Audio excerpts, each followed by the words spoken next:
en la liturgia. Cuando nosotros en la iglesia empezamos a quitar todos los signos que nadie dijo que los quitaran, los empezamos a quitar y a quitar y a quitar y a quitar. ¿Qué es lo que pasa después? Lo que está pasando hoy día, que los padrecitos, para querer según dinamizar la Santa Misa, empiezan a hacer verdaderas estupideces. Verdaderas estupideces. Desde el padre que se pone a brincar aquí a bailar en la misa, desde el padre que vienen los novios y les canta esa canción que sale en la de Shrek, ¿cómo se llama? La de Aleluya. ¿Se la vi también? También, ¿ah? Y se ve tan bonito el padre cantándole a la parejita, ¿va? En su boda, ay, qué bonito, el padre le dedicó una canción, qué hermoso. Padre Gastón, ¿usted me pudiera dedicar una canción? Claro que por supuesto que no. Por quitar lo que es nuestro, ahora los padrecitos andan metiendo estupideces que no son. Un día, en una parroquia de China, me piden que para una boda, que si por favor dejaban que los anillos, que al momento de que le instalaron los anillos, ay Dios mío, que la gente tiene una creatividad, que si lo ocupáramos bien, estaríamos ya en el cielo.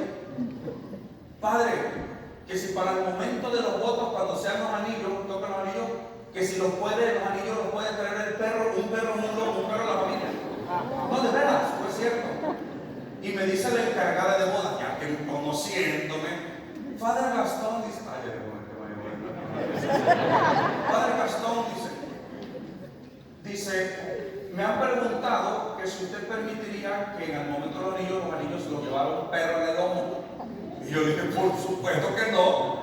Y lo bueno es que ella también es muy delicada en eso. Es sencillo, le dije que usted jamás iba a permitir eso. Y dije, no. ¿Por qué? Porque es un sacramento, no un show. ¿Sí? No un show. Les voy a dar una noticia que les va a caer en el hígado, sobre todo a los que les gusta la rumba. Aquí en la Purísima se va a quitar para los sacramentos. Híjole, agárrense bien de los cinturones. Fájense los cinturones porque les va a dar el tramafán. Para los sacramentos, para la celebración de la Santa Misa, se va a quitar el mariachi. ¿Cómo ven? ¿Acepten todas las cachetadas que le quieran dar? ¿Por qué se va a quitar el mariachi? ¿Ustedes por qué creen? ¿Por qué?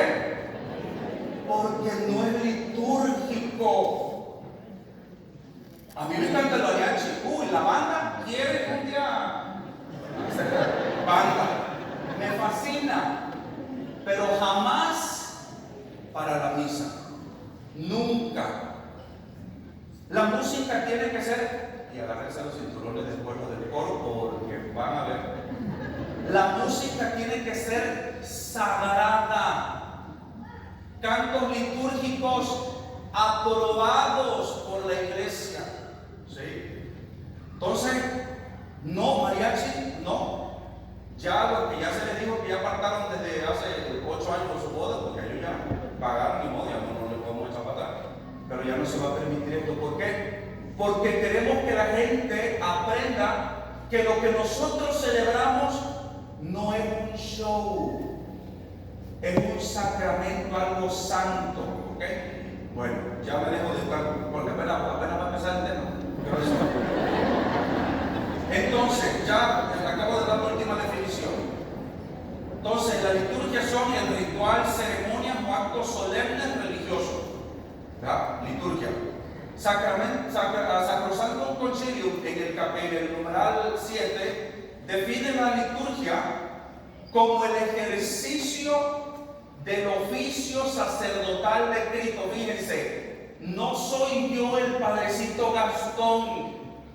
La liturgia es el oficio sacerdotal ¿de quién? Cristo. De Cristo. Yo no me imagino a Cristo con mariachi allá. O sea, no, es el otro. ¿Qué soy yo entonces como sacerdote? ¿Qué sería yo? un representante, yo soy un servidor, ¿sí?, indigno, que Dios me ha tomado de entre el pueblo para ejercer en su nombre un ejercicio sacerdotal. Pero yo no soy dueño de la liturgia, porque la liturgia de Cristo, dice el Sacrosanto Concilio, es el ejercicio del oficio sacerdotal de Cristo por medio de signos sensibles que realizan de una manera propia la santificación del hombre. Entonces, a través de estos signos sensibles se realiza nuestra santificación. Pero si estos signos están mal, nos estamos santificando mal. ¿Sí me doy a entender? Por eso los signos tienen que ser como nos los manda la Santa Madre Iglesia. ¿Ok? Hoy toca ornamento verde. Ay, que a mí me gusta más el dorado. No. Hoy la iglesia manda verde. ¿Sí? A veces es un calorón y estas cosas acaloran, trae forro por dentro y cuantas cosas. Y entonces ponerse el alba, ponerse la casulla, a veces uno dice, yo tengo ganas de venir a celebrar sin casulla. Pero aquí nosotros no tenemos esa dispensa. Dispensa es un permiso de la iglesia.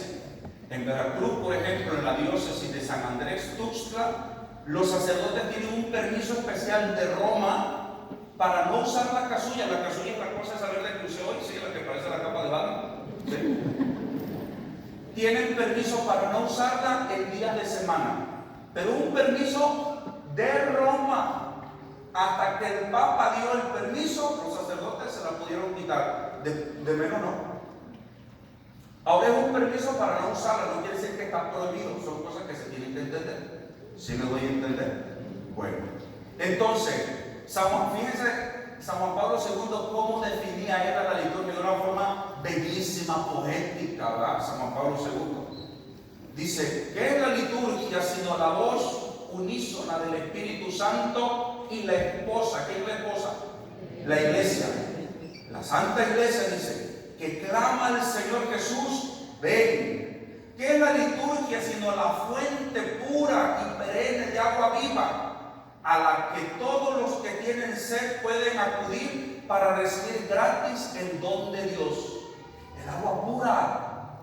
Pero ¿qué pasa si esta agua pura nosotros la contaminamos con el recipiente con la que esta liturgia se efectúa? ¿Sí? Sigue el Papa diciendo, la liturgia es el lugar principal del encuentro entre Dios y los hombres, ¿sí?, de Cristo con su iglesia. De tal manera que esto es algo tan realmente importante y sagrado, porque es en la liturgia, sobre todo en el altar, donde nosotros en la tierra logramos unirnos con Dios. ¿Sí? ¿Qué es la liturgia? La liturgia es ese espacio. No sé si ustedes han visto esa pintura del Vaticano que está en la Capilla Sixtina, donde está Dios así con el dedo, y está el hombre que está así, y están los dos dedos que casi se tocan. Decía mi maestro de liturgia, ese espacio que queda, que no se logra tocar el hombre con Dios, ese espacio es la liturgia. Porque es en la liturgia, es aquí, en este ejercicio, donde nosotros nos logramos conectar con el cielo. Y es tan importante porque cuando se está celebrando la Santa Misa, aquí en este lugar, como se pega el cielo con la tierra, lo divino con lo humano, los ángeles rodean el altar, los santos, las almas del purgatorio, la Santísima Virgen María, todos están aquí. Todos están aquí. Lo malo es que como no lo vemos a veces, ya saben, yo voy como caiga.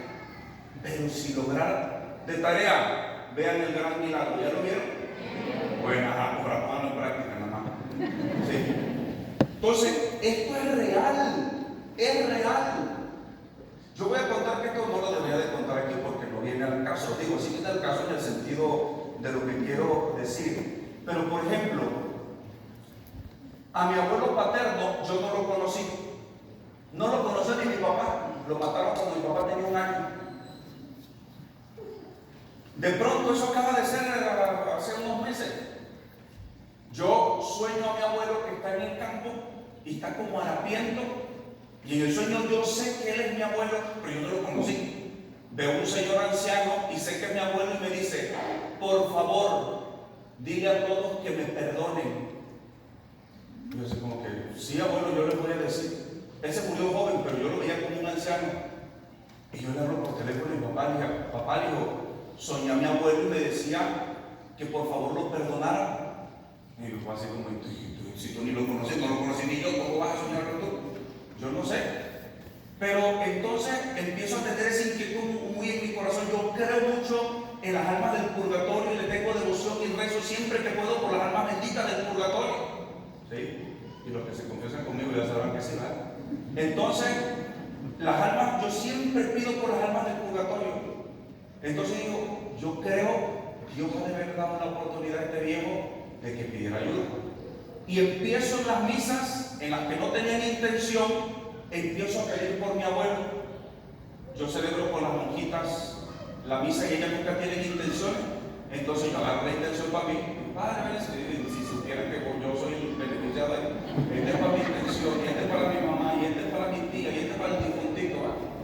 Entonces, en todas las misas que no tenían intención, yo la ofrecía por mi abuelo. Señor, te ofrezco esta santa misa, este sacrificio. Si mi abuelo alcanzó misericordia y todavía está en el purgatorio, por tu misericordia, concédele el descanso eterno. Y a medida que yo, cada misa que ofrecía y pedía por mi abuelo, yo iba sintiendo un amor por mi abuelo y decía, pues no me conocía, maestro, como porque tengo que tener amor por él. ¿Sí? Empecé a sentir algo muy especial de amor por mi abuelo. ¿Por qué creen? ¿Ustedes por qué creen?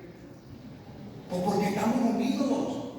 Porque aunque yo no lo conocí humanamente, sin embargo, en la Eucaristía Dios nos une. Por eso esas personas que se les muere un ser querido y no logran tener consuelo, quieren tener consuelo, ofrece mucha misa. Ve a la misa y cuando el sacerdote tenga el Santísimo arriba, ahí presenta a tu familiar difunto. Yo cuando tengo la hostia levantada, el Santísimo Sacramento levantado, dice un papa, demórelo, porque en ese momento es en el que Dios saca las almas del purgatorio. Y yo cuando estoy ahí, Señor, que sean muchas las que salgan, que salgan muchas las que salgan, para que después ellas pidan por mí. O sea, también es negocio. Sí, porque si tú ayudas a salir un alma del purgatorio, ella después te ayudará a ti. ¿Ok? Entonces, ahí estoy. Porque la liturgia nos une con Dios, con los santos, con las almas del purgatorio, con mucha gente. Por eso es algo tan sagrado. Bueno, vámonos rápido. Figuras en el Antiguo Testamento de la Eucaristía. Porque va viendo, acuérdense que en el Antiguo Testamento empieza a haber figuras de lo que va a llegar a ser en su plenitud en el Antiguo Testamento, sobre todo con nuestro Señor Jesucristo. Figuras en el Antiguo Testamento, el sacrificio de Abraham. Otra figura, el árbol, ¿sí? El árbol en el jardín del Edén, el árbol de la vida. El sacrificio de Melquisedec. Ustedes sí se acuerdan en la misa, cuando digo esa plegaria largota que les cansa a ustedes, ¿sí? El sacrificio de Abraham, nuestro padre en la fe, y la oblación pura de tu sumo sacerdote, Melquisedec, así ya se lo aprendieron. Entonces, el sacrificio que ofrecía Melquisedec. ¿Por qué? Porque desde Melquisedec no sabe ni quién era su papá, nada más aparece. Y él ofrecía este sacrificio de pan y de vino. Luego otra figura, los panes de la propiciación en el templo, de los cuales una vez el rey David se los roba con su copa porque tenían hambre y se roban los panes de la propiciación. Y eran figuras de lo que iba a ser la Eucaristía, el propio maná del desierto. Otra figura de la Eucaristía. ¿Sí? Ahora bien, ya en la palabra de Dios, nuestro Señor Jesucristo, en el capítulo 6 del Evangelio según San Juan, Cristo nuestro Señor empieza, primero está en un contexto donde multiplica los panes. Hay un milagro. Dice la palabra de Dios que nada más había un muchacho que tenía ¿cuántos panes y cuántos pescados? 5 panes y 2 pescados. ¿Y eran cuántos hombres? 5,000. ¿Qué quiere decir? donde había un hombre seguro que había una mujer, entonces eran 10,000 con la vieja ahí al lado. Y donde había el viejo y la vieja, pues seguro también estaban los chamacos, entonces ahí había unos 20,000 o a saber más gente. Y no tienen nada que comer más que esos pescados y esos bolillos que tienen. Y dice, Señor, nadie trae nada, solamente hay un muchacho, pero eso para este gentío, ¿qué va a hacer? Tráiganmelos. Y el Señor hace la multiplicación de los panes y esa gente logra ver el milagro.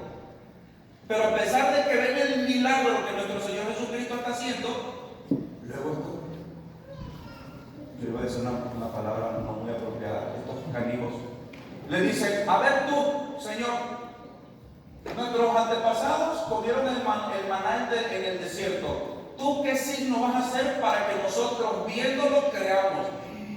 Y yo dije, qué mal agradecido. Ya les dieron de hartarse de pan y de mojarras ahí asada. ¿Cómo que qué otro signo quiere? Sobraron 12 canastos de lo que el Señor multiplicó y todavía quieren más signos. Pues ya el Señor ya cuando se hartan de comer, ya les dice que empieza con ese discurso. Que Él es el pan de vida. Dice sus papás, ustedes quieren el maná del desierto. Sus padres se comieron ese maná y se murieron. Pero el que coma de este pan que yo le voy a dar, tendrá vida eterna. Porque yo soy el pan de la vida. Y el que coma mi carne y bebe mi sangre tiene vida eterna y yo lo resucitaré el último día y todo lo que ustedes ya saben. ¿Ok? Y esas 20,000 personas, cuando empiezan a escuchar eso, les empieza a dar así como que, casquitos, ¿no? ¿Cómo que nos tenemos que comer? Y como nuestro Señor Jesucristo no está hablando en forma simbólica, por eso ya vimos que era un símbolo, ¿sí? No está hablando en forma simbólica y ellos lo están entendiendo porque les da asco. ¿Cómo que no los tenemos que comer? Guácala y tenemos que beber su sangre. No. Y como el Señor está hablando literalmente, ¿qué pasa con la gente? Se van, lo dejan. Si Cristo hubiera estado hablando simbólicamente, Él les hubiera aclarado, como en otros pasajes evangélicos, el Señor aclara las cosas. Esto pasó porque ¿le está permitiendo a un hombre divorciarse? No, dice el Señor. ¿Por qué Moisés sí lo permitió? Por la dureza de su corazón. Pero desde el principio no fue así. El Señor aclara, el Señor especifica. Pero aquí cuando esta gente se va porque le da quito escuchar de sangre y de carne, comida así, la gente se empieza a ir y el Señor no dice, oye, a ver, es que ustedes están brutos. No es así, no es que me tienen que comer. No, estoy hablando simbólicamente. ¿Eso es lo que hace el Señor? No. Y lo deja que se vaya. Imagínense, pobre Señor, imagínense como que todos ustedes están aquí y de pronto todos se empiezan allá y que veo el tema del Padre Gastón y se van y se quedan nada más aquí. Sí se siente feo. Sí se sentiría feo. No, si yo ahorita con el bajoncito que se dedica a mirar que mal agradecido, nada más quisieron una sanación y ya cuando se trata de estudiar ya no quieren esto mal agradecido. ¿Sí? Entonces, el Señor se levanta toda esa multitud y se vuelve a quedar nada más con los 12 a los que él había llamado fieles. ¿Ustedes creen que los apóstoles entendieron? No, tampoco entendieron. Pero fíjense lo importante aquí de la fe. Porque la fe es algo racional, pero también la fe, lo explicaba el domingo en la homilía, la fe es aquella adhesión a lo que el Señor está diciendo, es creerle a lo que el Señor está diciendo. Ellos no entendieron tampoco, pero con alguna cosa le entendía el Señor, ¿sí? Pero le creemos. ¿Cómo va a ser? ¿Quién sabe? Entonces, allá en Lucas, capítulo 22, el Señor ya está en la cena. El Señor le dice, miren, vayan allá, van a encontrar a una persona, díganle dónde voy a celebrar la cena con mi discípulo. El Señor celebra la cena antes, sí la celebra en un contexto de cena pascual, pero el Señor va a hacer algo totalmente diferente que va a romper completamente con la cena. De tal manera que la misa no la podemos reducir solamente a un banquete. Es que la misa es un banquete. No. Tiene una dimensión, una parte de banquete, sí, pero no puede ser reducida solamente a banquete. ¿Por qué? Lo vamos a ver ahorita. Está nuestro Señor Jesucristo, allá en el Evangelio según San Lucas, en el capítulo 22, y de pronto hicieron todo el ritual de la última cena. Tenían los panes sin levadura, tenían el vino, tenían todo. Pero cuando va a terminar la cena, el Señor va a hacer algo que ya no viene en la cena judía y que es totalmente diferente.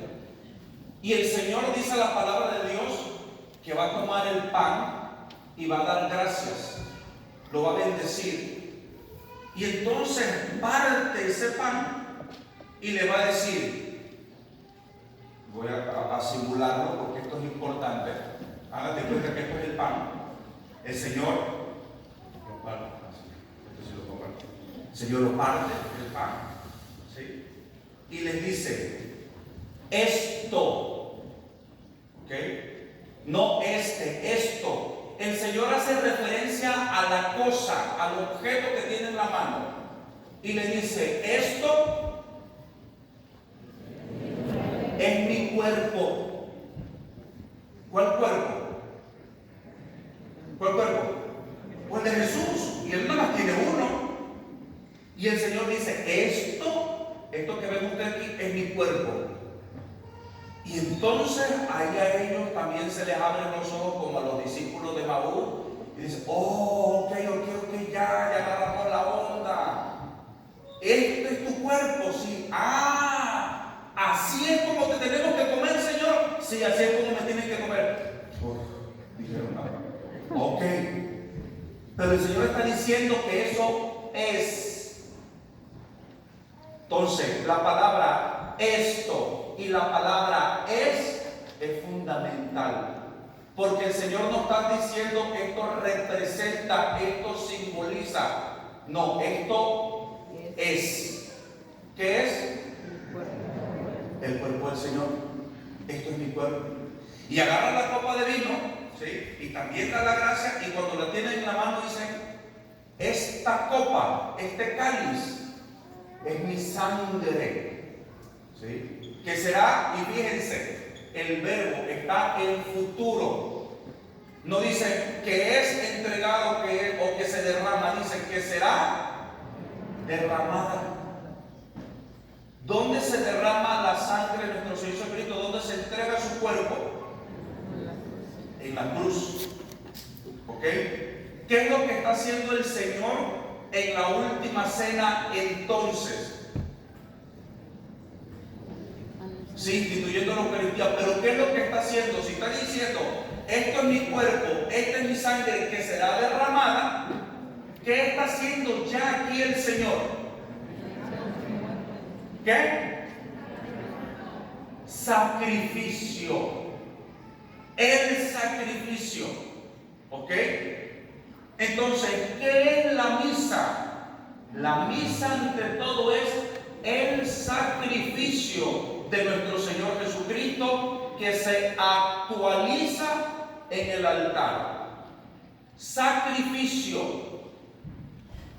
Por eso yo en algunas homilías que ya me han ido escuchando porque iba preparando el terreno, si yo desde que llegué aquí ya iba tanteando el agua a los camotes. ¿Sí? Sacrificio. Entonces, no podemos reducir la Santa Misa solamente a banquete. Ahora bien, si la misa es un sacrificio, díganme las características del sacrificio de nuestro Señor Jesucristo. ¿Qué hubo en el sacrificio? ¿Qué hubo? Tortura. Dolor. ¿Qué más hubo? Tortura. Sangre. ¿Qué más hubo? Golpes. ¿Qué más hubo? Humillación. Ese sacrificio, esa sangre, esa muerte es lo que pasa aquí en el altar. ¿Ok? Aquí está aconteciendo el sacrificio, el Gólgota. Por eso en las iglesias ustedes van a ver que el sacerdote sube, asciende, ¿verdad?, al Gólgota, a donde está la cruz, porque se va a dar el sacrificio. Ahora fíjense, coro, ahí le va. ¿Sí? Digo, tenemos que mejorar. Todos tenemos que mejorar. Por ejemplo, si esto entonces es un sacrificio, ¿cómo debería de ser la actitud de la asamblea? No de que estemos llorando, ¿verdad? Porque no, tampoco se trata de eso. Pero si es el sacrificio donde Cristo se está entregando por mí, para mi salvación, para mi redención, ¿cómo tendría que ser nuestra actitud en la asamblea?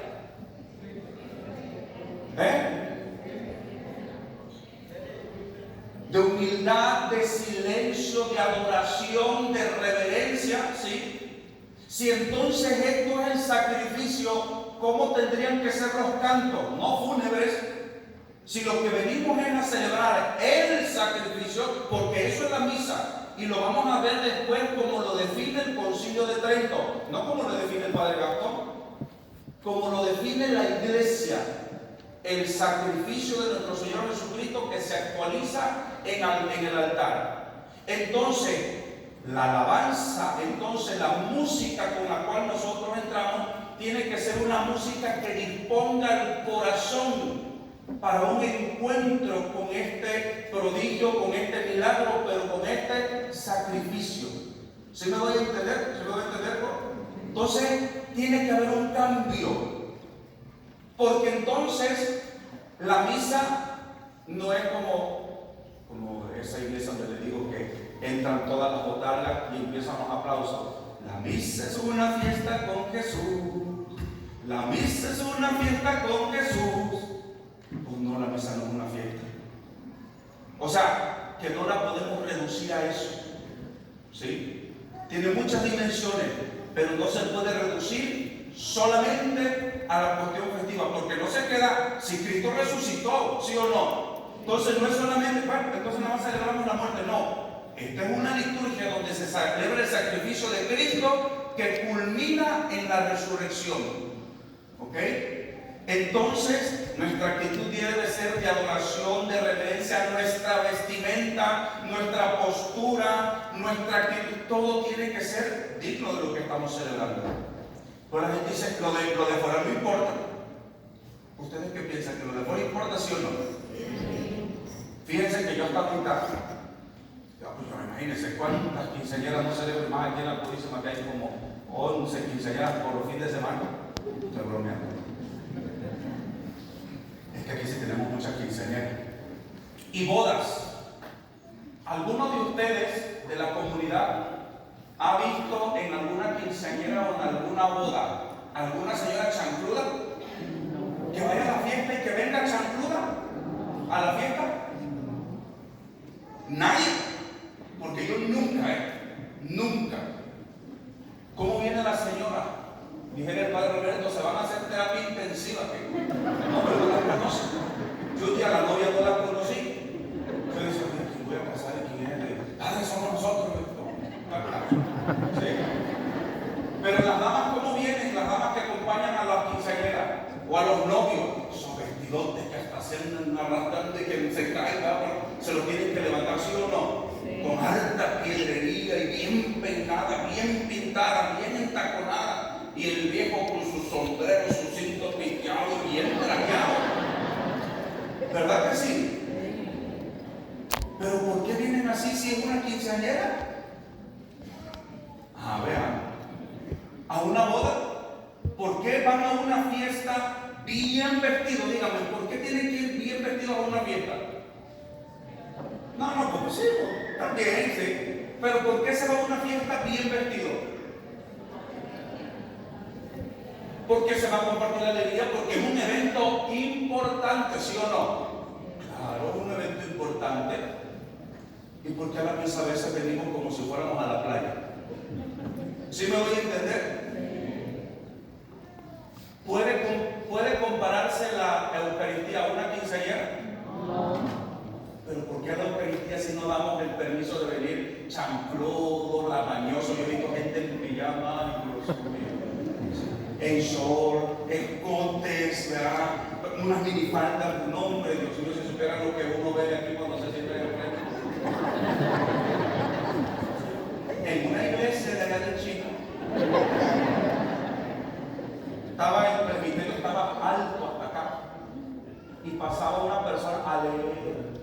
lector, una minifalda, y se atravesaba y hacía así. No, hombre, porque ya van para la cocina la gente. O sea, esto parece gracioso, pero sí se están dando cuenta lo grande que es. Es la misa, es el sacrificio, es nuestra redención. Entonces, tiene que ser diferente. Miren, en otra iglesia,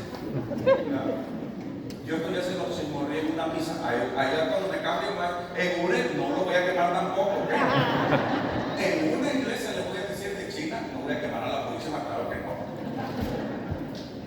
Llegaba, teníamos las juntas, y llegaba un miembro del consejo de su trabajo, y llegaba trajeado de zapatos impecables, lustrados, impecable el cuello, el nombre del cuello blanquísimo, corbata y todo, bien trajeado, ¿verdad? Porque salía de su trabajo e iba a la junta con nosotros, ¿no? Era abogado bien, o es, todavía no se ha muerto. Entonces llegaba así, porque iba de su trabajo, ¿ok?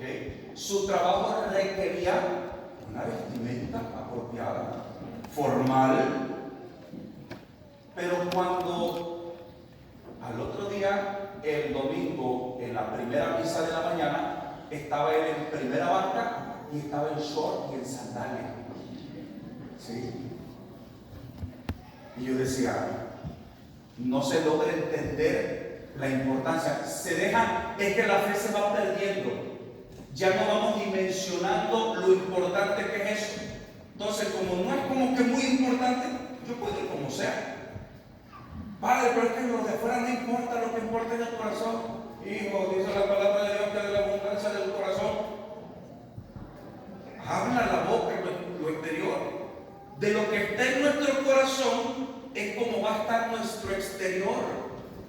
Los padres en la formación de los seminaristas son bien canijos. Y ellos te traían, mira, en la mira. Si veían a un seminarista siempre todo sucio, maloliente, desalineado, iban y veían su cuarto y el cuarto era un cochinero, luego los padres decían, alerta, este muchacho trae problemas. Trae problemas. Y le empezaron a decir, oye, ¿qué trae? ¿Qué problema hay? No, nada, padre, está bien. No, tú no estás bien.